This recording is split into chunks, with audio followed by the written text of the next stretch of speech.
5 lead generation strategies you definitely don't want your competitor to know about. Let's get to it.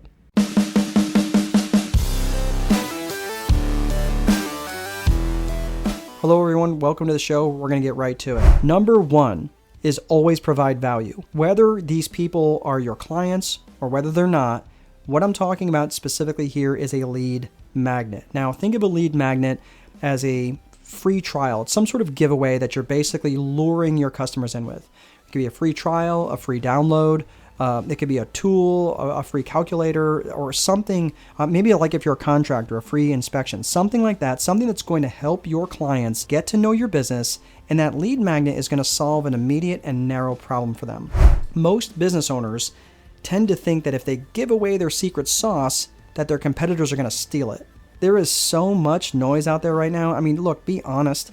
Anything that you put out there is likely not even going to get noticed by your competitor. And even if they did, they still have to implement it, and they still need to get that skill in front of their new customers. It's a lot of work, and let's face it, most business owners just have too much to do. Remember, the market judges you by what you give away for free. It took me a while to figure this out. So if the lead generation materials that you're putting out are such low value that they are viewed as the business equivalent of gonorrhea, or worse, a veiled attempt to try to sell them something, the market's going to notice and it's going to judge you poorly for it. So if you have something that's your secret sauce, that's fine. Create new sauce with a different recipe. This is the main reason to continue to learn and grow so you can continue to provide new value to your customers. Let's get to number 2. Have a clear, compelling offer. The key words here are clear and compelling. If you can't give a summary of what you offer in 20 to 30 seconds, I'm telling you, it's not clear enough. If your prospect doesn't feel like an idiot for saying no to your offer is not compelling. This takes time to get there, and it does take a little bit of trial and error. So set some time aside to be strategic in your calendar. Make sure your offer is very clear, using simple 3rd grade language,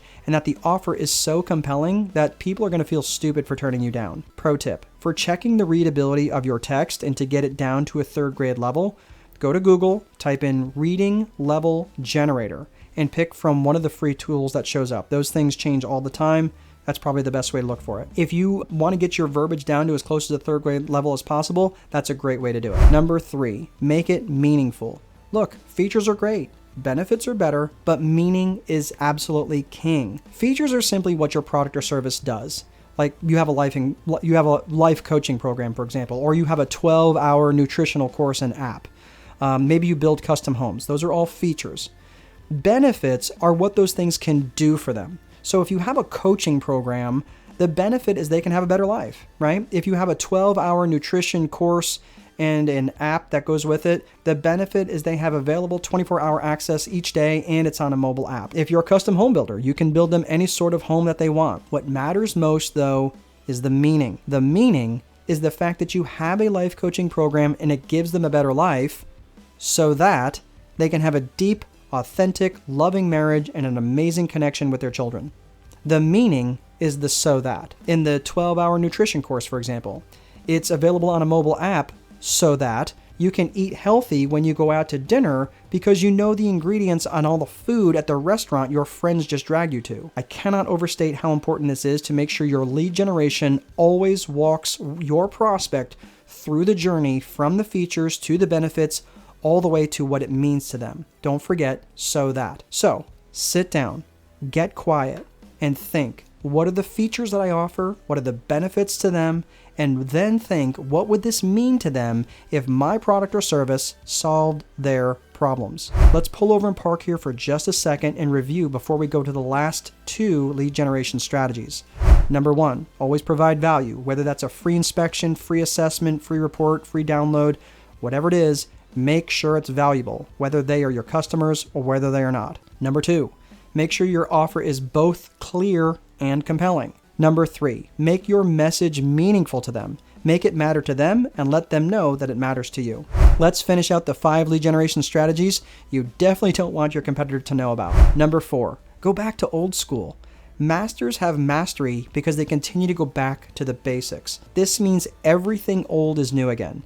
Networking, door knocking, cold calling.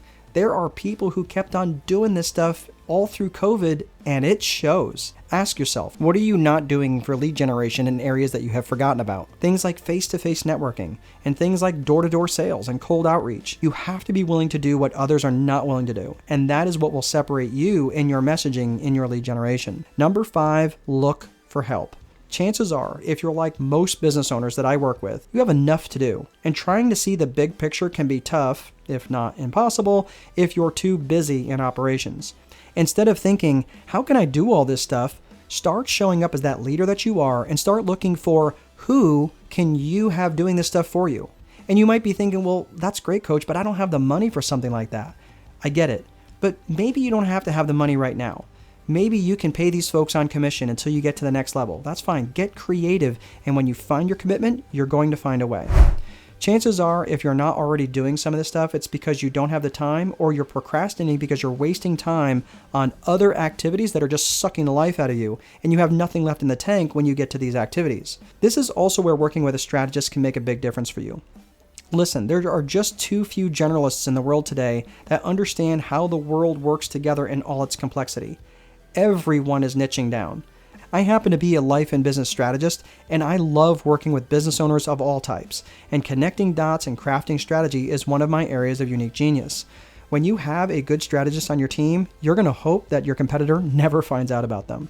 If you're interested in hopping on a 20-minute call with me, I'll put my contact information in the description and we can go from there. All right, everybody, that is everything. If you found this to be helpful, please be sure to like and subscribe and hit the bell so you can be notified on new content like this. Have a great day. We'll see you next time.